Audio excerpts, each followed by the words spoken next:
Good afternoon. मेरा नाम है रौनक जैन और जो टॉपिक मेरा रहेगा that is going to be paper 2, जिसका नाम है business laws and business correspondence and reporting. ये टोटल आप देख सकते हैं हमारे 100 मार्क्स का पेपर है, जिसमें से जो हमारा लॉ सेक्शन है वो रहेगा 60 मार्क्स का और जो इंग्लिश पार्ट है वो रहेगा 40 मार्क्स का। ये जो हमारा पेपर है ये सब्जेक्टिव रहेगा। सब्जेक्टिव मतलब यहाँ पे आपको एक क्वेश्चन दिया जाएगा जिसका आंसर आपको एक पर्टिकुलर फॉर्मेट में लिखना होगा। ये सीपीडी जैसा नहीं है जहाँ पे आपको एक क्वेश्चन दिया, 4 ऑप्शन दिए, यहाँ पे आपको आंसर प्रॉपर फ्रेम करना होगा। जनरली लॉ में होता क्या है, बच्चों को प्रोविजन समझ आ जाते हैं, प्रोविजन याद हो जाते हैं, बट फिर भी मार्क्स नहीं आते हैं क्योंकि आपको लिखने की प्रैक्टिस नहीं होती है। तो अपन इस क्लास में कोशिश करेंगे कि हर टॉपिक के बाद साइमल्टेनियसली क्वेश्चन आंसर की भी हम प्रैक्टिस करते जाए। अब इसके साथ अपन देख लेते हैं कि मेरा पढ़ाने का तरीका कैसा रहेगा। तो अपन यहाँ पे क्लास में करेंगे क्यूमुलेटिव रिवीजन। क्यूमुलेटिव रिवीजन मतलब अगर मैंने आपको आज 4 टॉपिक पढ़ाए हैं तो कल नए टॉपिक पढ़ाने से पहले मैं आपको प्रीवियस डे के 4 टॉपिक को रिवाइज करवाऊंगी। उसी तरह थर्ड डे पे मैं आपको फर्स्ट डे का 4 टॉपिक, सेकेंड डे के 4 टॉपिक और फिर थर्ड डे के टॉपिक को स्टार्ट करूंगी। और उसी तरह जब हमारी क्लास एंड होगी उस दिन भी मैं आपको फर्स्ट डे का रिवीजन करवाऊंगी। इससे होगा क्या, बार बार एक ही चीज को रिवाइज करने से वो आपके दिमाग में परमानेंटली स्टोर हो जाएगा। एक थ्योरी भी है जो बोलती है कि अगर आपने 24 आवर्स के विद इन किसी चीज को रिवाइज कर लिया तो वो परमानेंटली आपके ब्रेन में स्टोर हो जाता है। और इसका फायदा आपको मिलेगा लॉ के जो एक दिन का गैप होगा एग्जाम में, तब उस एक दिन के गैप में आपको इंग्लिश भी पढ़ना है, लॉ भी पढ़ना है, तो वो मैनेज करना थोड़ा डिफिकल्ट हो जाता है, बट क्यूमुलेटिव रिवीजन से वो बहुत इजी हो जाएगा।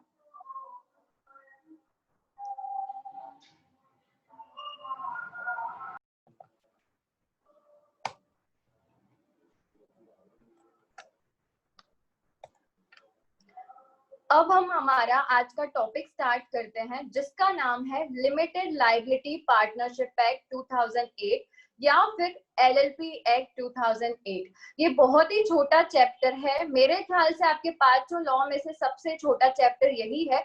तो सिर्फ आपको इतने कम पेज पढ़ने हैं और स्कोर अच्छा मिल जाता है इसमें, क्योंकि इसमें अधिकतर डायरेक्ट क्वेश्चन आता है। तो मेरे ख्याल से इसे हम क्लास में ही याद कर लेंगे ताकि जो इम्पोर्टेंट लॉज है आप उस पर ज्यादा ध्यान दे पाए घर पे। अब हम इस एक्ट को स्टार्ट करने से पहले समझते हैं कि आखिर एक एक्ट बनता कैसे है। कोई भी एक्ट बनने से पहले बनता है एक बिल। बिल मतलब होता है एक रफ ड्राफ्ट। जैसे कि स्कूल टाइम पे हम जब प्रोजेक्ट बनाते थे तो पहले उसे लूज फॉर्म में बनाते थे, नेक्स्ट दिन टीचर से अप्रूव करवा के हम उसे फाइनल बाइंड करवा देते थे। उसी तरह एक्ट बनने से पहले बनता है एक बिल। वो बिल जाता है सीजी के पास, मतलब पार्लियामेंट हाउसेस में। वहां पे राज्यसभा और लोकसभा उस बिल पे कुछ डिस्कशन करते हैं, डिबेट करते हैं और फिर उस बिल को पास कर देते हैं। बिल पास होने के बाद भी एक्ट नहीं बनता है। जब प्रेसिडेंट उस पे अपनी असेंट देता है, उस पे अपनी साइन करता है, तब वो बिल बनता है एक्ट। तो हमारी केस में पार्लियामेंट ने एलएलपी बिल पास करा था 12 दिसंबर 2008 को और प्रेसिडेंट ने उस पर साइन करी थी, मतलब प्रेसिडेंट ने अपनी असेंट दी थी 7 जनवरी 2009 को। मैंने ये पूरा आपको पीपीटी प्रिपेयर जो करा है ये पूरा आपकी बुक के हिसाब से ही करा है। सारे बुक के कंटेंट को मैंने शॉर्ट में यहाँ पे पीपीटी में डाला है। तो जब आप इस पीपीटी से बुक पे शिफ्ट होंगे तो आपको कोई दिक्कत नहीं आनी चाहिए।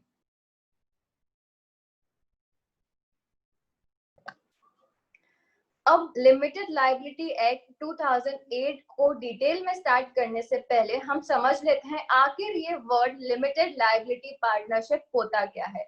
जैसे कि कंपनी होती है, जैसे कोई फर्म होती है, जैसे कोई पार्टनरशिप फर्म होती है, वैसे ही एलएलपी भी कुछ होता है। तो देखते हैं ये एलएलपी होता क्या है। हमें नाम से समझ आ रहा है लिमिटेड लायबिलिटी पार्टनरशिप, मतलब ऐसी पार्टनरशिप जिसमें आपकी लायबिलिटी लिमिटेड हो। ये एक बिजनेस एसोसिएशन है जो किनसे मिलके बना है, ये कंपनी और पार्टनरशिप से मिलके बना है। मतलब कंपनी में कुछ प्रॉब्लम्स थी, कुछ पार्टनरशिप में प्रॉब्लम्स थी, तो दोनों को प्रॉब्लम्स को हटा के हमने एक बीच का सोल्यूशन लाए हैं जिसे बोलते हैं एलएलपी। चलिए इसे एक स्टोरी से समझने की कोशिश करते हैं। हमारी स्टोरी का एक ही कैरेक्टर होगा, मिस्टर शाहरुख।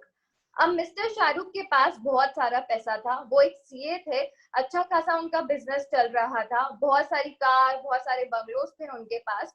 तो उनने सोचा क्यों ना मैं अपने बिजनेस को बढ़ाऊं और एक पार्टनरशिप फर्म बनाऊं ताकि मैं दूसरे पार्टनर्स को भी ऐड कर सकूं। तो उनने एक पार्टनरशिप फर्म बनाई और 5 नए पार्टनर्स को ऐड करा। अब टोटल हो गए थे 6 पार्टनर। बिजनेस अच्छा चल रहा था, तभी अचानक बिजनेस फर्म को, उनकी पार्टनरशिप फर्म को एक पार्टनर मिस्टर ए की वजह से 2 करोड़ का लॉस हो गया। अब बाहर के लोग आए और अपने पैसे मांगने लग गए।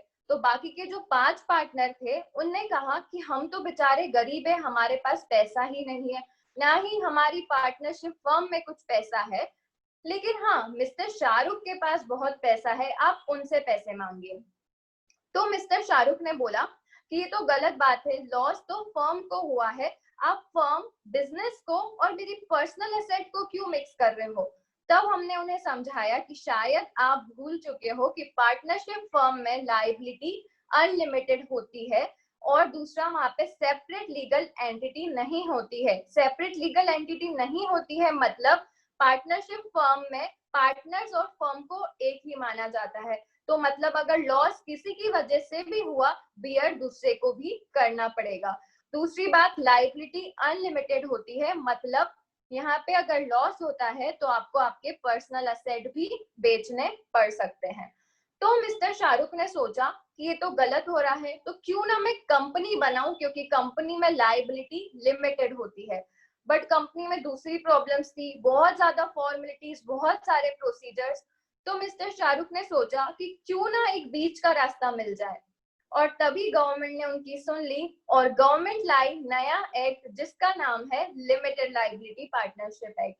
मतलब ऐसी पार्टनरशिप जिसकी लायबिलिटी लिमिटेड है, साथ ही सेपरेट लीगल एंटिटी भी होता है। मतलब एलएलपी में पार्टनर्स अलग होते हैं और जो फर्म है वो अलग होती है।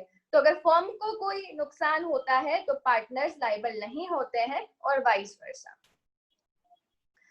तो हम क्या कह सकते हैं कि एलएलपी एक हाइब्रिड है between company and partnership.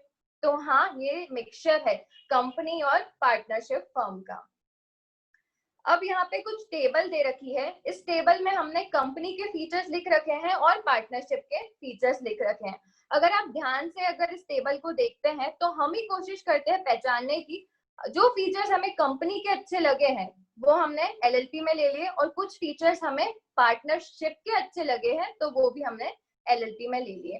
First point है लिमिटेड लायबिलिटी। कंपनी में लिमिटेड लायबिलिटी होती है और पार्टनरशिप में अनलिमिटेड लायबिलिटी। पार्टनरशिप में अगर लॉस दूसरे पार्टनर की वजह से भी हुआ है तो भी आपको पूरा लॉस बियर करना पड़ सकता है। यहाँ पे हमें लगता है लिमिटेड लायबिलिटी ज्यादा फायदेमंद है, तो हम लिमिटेड लायबिलिटी वाला पॉइंट एलएलपी में ले लेते हैं। मतलब एलएलपी क्या होता है, एलएलपी में लिमिटेड लायबिलिटी होती है, आपका जितना शेयर है आपको लॉस भी उतना ही बियर करना पड़ेगा, आपकी लायबिलिटी भी उतनी ही लिमिटेड रहेगी। सेकेंड पॉइंट है परपेचुअल सक्सेशन। परपेचुअल सक्सेशन मतलब होता है निरंतर चलते जाना। कंपनी कभी भी बंद नहीं होती है, कंपनी के अगर सारे पार्टनर्स मर भी जाए तब भी कंपनी चलती ही जाती है, क्योंकि कंपनी को लॉ ने बनाया है तो वो बंद भी लॉ के थ्रू ही होगी। सपोज रिलायंस की बिल्डिंग है, पाकिस्तानी जो है उन्होंने रिलायंस की पूरी बिल्डिंग को जला डाला, सब लोग मर गए, सब मेंबर्स मर गए, सब डायरेक्टर्स मर गए, तब भी कंपनी डेड नहीं कहलाएगी। कंपनी को हम कंटिन्यू ही मानेंगे। लेकिन पार्टनरशिप के केस में एक मेंबर की भी, एक पार्टनर की भी डेथ होती है तो पार्टनरशिप डिसॉल्व हो सकती है। तो यहाँ पे हम एलएलपी में कौन सा फीचर लेंगे, आपको क्या लगता है? तो हाँ, हम कंपनी का फीचर लेंगे परपेचुअल सक्सेशन, मतलब एलएलपी भी कंपनी की तरह हमेशा चलती जाएगी। थर्ड पॉइंट है separate legal entity. Separate legal entity मतलब कंपनी में कंपनी और मेंबर्स के बीच में एक दीवार होती है। मेंबर्स कुछ गलत काम करेंगे तो कंपनी लायबल नहीं है, और कंपनी कुछ काम करेगी गलत तो मेंबर्स लायबल नहीं है। दोनों के बीच में एक पर्दा मान लेते हैं। लेकिन पार्टनरशिप में ऐसा नहीं है। पार्टनरशिप में दूसरे पार्टनर की गलती की वजह से आपको भी भुगतना पड़ सकता है। तो यहाँ पे हम कौन सा फीचर लेंगे एलएलपी में? हम एलएलपी में लेंगे सेपरेट लीगल एंटिटी का पॉइंट, मतलब एलएलपी में भी पार्टनर्स अपने फर्म से सेपरेट कहलाते हैं। फोर्थ पॉइंट है कंपनी में बहुत ज्यादा कंप्लायंसेस है, आपको बहुत सारे प्रोसीजर्स पूरे करने पड़ते हैं, बट पार्टनरशिप में वही कंप्लायंसेस बहुत कम है। तो हम कौन सा फीचर लेंगे एलएलपी में? हम ये जो कम कंप्लायंसेस वाला पॉइंट है पार्टनरशिप का, वो एलएलपी में ले लेंगे। लास्ट है कंपनी में कोई फ्लेक्सिबिलिटी नहीं होती है, बट पार्टनरशिप में फ्लेक्सिबिलिटी होती है। फ्लेक्सिबिलिटी होती है मतलब यहाँ पे आप एग्रीमेंट के अकॉर्डिंग अपने हिसाब से प्रॉफिट शेयरिंग रेशियो, राइट्स और ड्यूटीज डिसाइड कर सकते हैं। तो यहाँ पे हम फ्लेक्सिबिलिटी वाला पॉइंट एलएलपी में ले लेते हैं। तो एलएलपी के क्या क्या फीचर्स हुए? सारे अच्छे फीचर्स एलएलपी में होते हैं, जैसे कि limited liability, separate legal entity, perpetual succession, less compliances और फ्लेक्सिबिलिटी।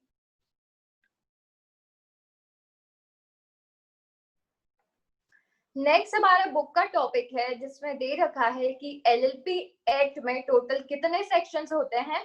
तो एलएलपी एक्ट में टोटल 81 सेक्शंस और 4 शेड्यूल होते हैं। इन 4 शेड्यूल में क्या लिखा है? तो फर्स्ट शेड्यूल में दे रखे हैं rights and duties of partners in the absence of formal agreement.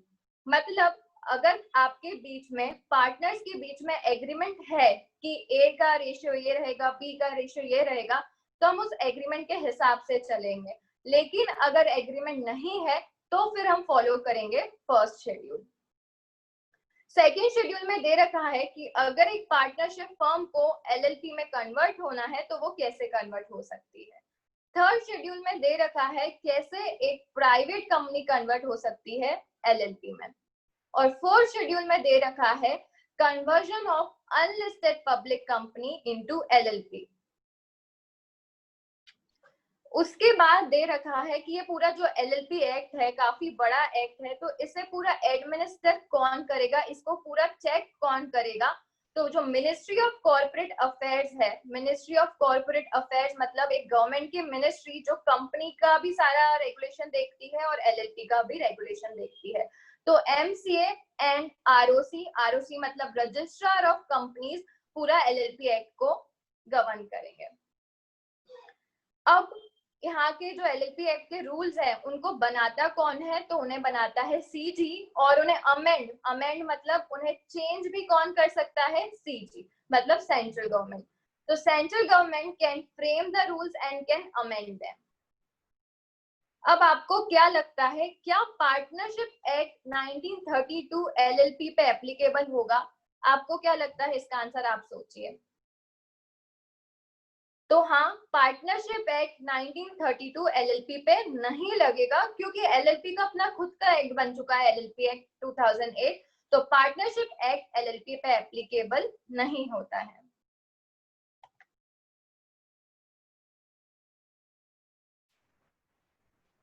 Next हमारा टॉपिक है need of new form of LLP. आखिर ये एलएलपी की जरूरत क्यों पड़ी? तो हम जानते हैं दो एसोसिएशन कॉमनली यूज होते थे, पार्टनरशिप फर्म और कंपनी।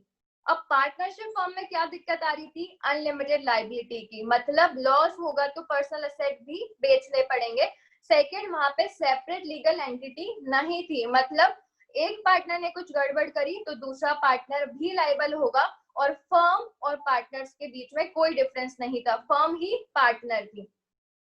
और दूसरा, कंपनी में क्या प्रॉब्लम फेस हो रही थी? तो कंपनी सिर्फ बड़े बड़े बिजनेस के लिए सुटेबल थी, क्योंकि वहां पे इतने फॉर्मेलिटीज होती है कि एक स्मॉल बिजनेस उसके साथ कोप अप नहीं कर सकता।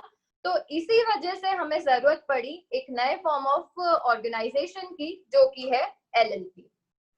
अब यहाँ पे कुछ पॉइंट्स दे रखे हैं कि आखिर एलएलपी आया क्यों। तो सबसे पहले इसलिए क्योंकि एक अल्टरनेटिव चाहिए था हमें पार्टनरशिप का।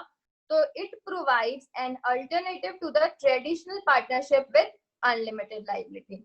सेकेंड पॉइंट भी वही है, ये एक अल्टरनेटिव कॉर्पोरेट बिजनेस व्हीकल है, बिजनेस ऑर्गेनाइजेशन है या बिजनेस एसोसिएशन है।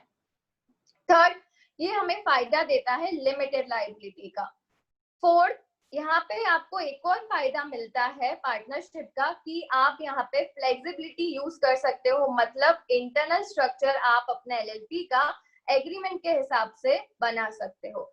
It allows fourth point, it allows its members flexibility of organizing their structure as a partnership based on an agreement. Agreement बना के आप आपके बीच में रूल्स डिसाइड कर सकते हो। फिफ्थ पॉइंट में दे रखा है क्योंकि ये फ्लेक्सिबल है, आप आपके हिसाब से बना सकते हो पूरा एग्रीमेंट, इसलिए ये सूटेबल है किसके लिए, स्मॉल एंटरप्राइज के लिए। अब हमें कुछ एलएलपी की यहाँ पे डेफिनेशन दे रखी है जो पूरा रिपीट है, हमने अभी तक जो जो पढ़ा है वो इस डेफिनेशन में इनने डाल दिया है, लेकिन ये डेफिनेशन सबसे इंपॉर्टेंट है। जब भी आप कोई आंसर लिखोगे लॉ में किसी भी एक्ट का, सपोज एलएलपी एक्ट का आपको कोई क्वेश्चन दिया है कि what are the features of LLP, तो सबसे पहले स्टार्ट आपको डेफिनेशन से ही करना होगा। इसलिए अभी तक हमने जितने भी पीपीटी देखे उसमें से सबसे इंपॉर्टेंट ये पेज है, आपको ये डेफिनेशन बाय हार्ट करनी ही पड़ेगी। मैंने बुक में से सारा इंपॉर्टेंट जो डेफिनेशन का लाइन है वो यहाँ पे डाल दिया है, तो आप अगर ये डेफिनेशन याद करके लिखते हैं तो आपको अच्छे मार्क्स मिल जाएंगे।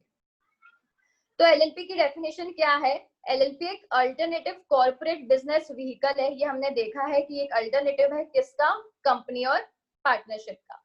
तो LLP is an alternative corporate business vehicle that not only gives the benefits of limited liability, जो आपको सिर्फ लिमिटेड लायबिलिटी का फायदा नहीं देता है, उसके साथ आपको देता है it also allows its partners flexibility of organising their structure as a partnership. मतलब लिमिटेड लायबिलिटी के साथ ये फ्लेक्सिबिलिटी भी देता है कि इंटरनल स्ट्रक्चर आप एग्रीमेंट के हिसाब से अपने हिसाब से डिसाइड कर सकते हैं। Since LLP contains elements of both corporate structure as well as partnership firm, हम पार्टनरशिप को बोल सकते हैं hybrid between company and partnership. तो हाँ, इसमें दोनों के फीचर्स है, कंपनी के भी फीचर्स है। कंपनी के क्या क्या फीचर्स है एलएलपी में, limited liability, separate legal entity, perpetual succession. और पार्टनरशिप का क्या फीचर है, कंप्लायंस क्या है, कम, और फ्लेक्सिबिलिटी है ज्यादा। तो ये पेज आप मार्क कर लीजिए, ये आपको याद करना है।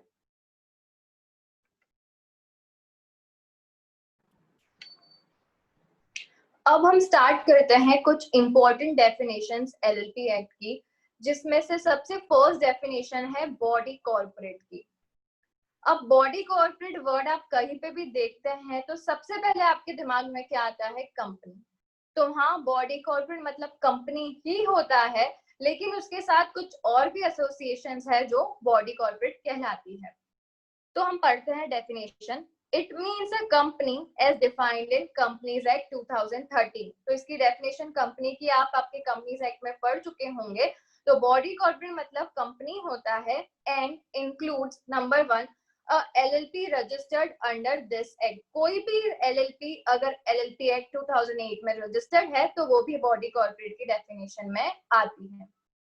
Second, LLP incorporated outside India.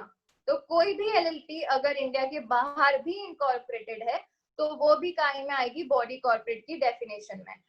तो थर्ड पॉइंट है a company incorporated outside India. अगर कोई कंपनी बाहर बनी है, इनकॉर्पोरेट आउटसाइड इंडिया हुई है, मतलब फॉरेन कंपनी भी बॉडी कॉर्पोरेट की डेफिनेशन में आएगी।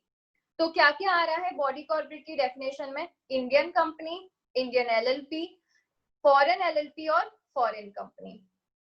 फॉरेन LLP, फॉरेन कंपनी की डेफिनेशन आगे भी आएगी, बट शॉर्ट में मैं अभी बता देती हूँ। फॉरेन LLP मतलब ऐसी LLP जो इनकॉर्पोरेट इंडिया के बाहर हुई है, जो रजिस्टर्ड इंडिया के बाहर हुई है, लेकिन अगर उसका एक भी प्लेस ऑफ बिजनेस इंडिया में है, एक भी एक्टिविटी इंडिया में हो रही है, तो वो कहलाएगी फॉरेन एलएलपी और वो बॉडी कॉर्पोरेट की डेफिनेशन में आती है. But it does not include number 1 corporation sole. एक अकेला इंसान अगर बिजनेस चला रहा है, मतलब सोल प्रोप्राइटर, तो वो बॉडी कॉर्पोरेट की डेफिनेशन में नहीं आएगा. सेकेंड है कोऑपरेटिव सोसाइटी. कोऑपरेटिव सोसाइटी आपने 12th में भी पढ़ा होगा. कोऑपरेटिव सोसाइटी कुछ मेंबर्स मिलके बनाते हैं, वॉलंटरी एसोसिएशन होता है मेंबर्स का एक दूसरे के बेनिफिट के लिए. For example cooperative farming society, जो छोटे छोटे फार्मर्स मिलके एक सोसाइटी बनाते हैं ताकि उन्हें लार्ज स्केल का फायदा मिल सके. तो कोऑपरेटिव सोसाइटी भी बॉडी कॉर्पोरेट नहीं कहलाती है. थर्ड, कोई भी बॉडी कॉर्पोरेट को अगर सीजी ने नोटिफिकेशन देके स्पेसिफाई कर दिया है कि ये पर्टिकुलर बॉडी कॉर्पोरेट आज से बॉडी कॉर्पोरेट नहीं कहलाएगी, तो वो भी बॉडी कॉर्पोरेट की डेफिनेशन में नहीं आता है. थर्ड पढ़ते हैं हम. Any other body corporate which the CG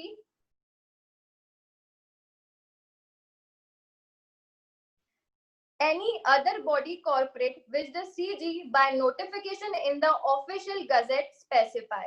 मतलब कोई भी बॉडी कॉर्पोरेट का नाम अगर सेंट्रल गवर्नमेंट नोटिफिकेशन देके स्पेसिफाई कर रहा है, तो वो बॉडी कॉर्पोरेट अब से बॉडी कॉर्पोरेट उस पर्टिकुलर डेट से बॉडी कॉर्पोरेट नहीं कहलाएगी. यहाँ पे एक वर्ड दे रखा है कि सीजी नोटिफिकेशन काहे में देगा, ऑफिशियल गैजेट में. ऑफिशियल गैजेट को कैसे समझ सकते हैं, ये एक ऑफिशियल वेबसाइट होती है गवर्नमेंट की, जिसे हम लीगल न्यूज़पेपर कह सकते हैं. कोई भी नया अपडेट आता है रूल्स से रिगार्डिंग, तो वो इस गजेट में ही आता है. तो हम एक बार रिवाइज कर लेते हैं. बॉडी कॉर्पोरेट में आता है Indian company, Indian LLP, foreign LLP, foreign company. पर क्या क्या नहीं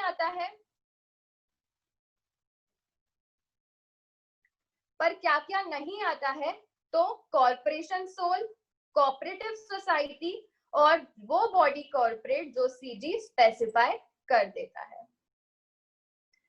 नेक्स्ट डेफिनेशन है बिजनेस की.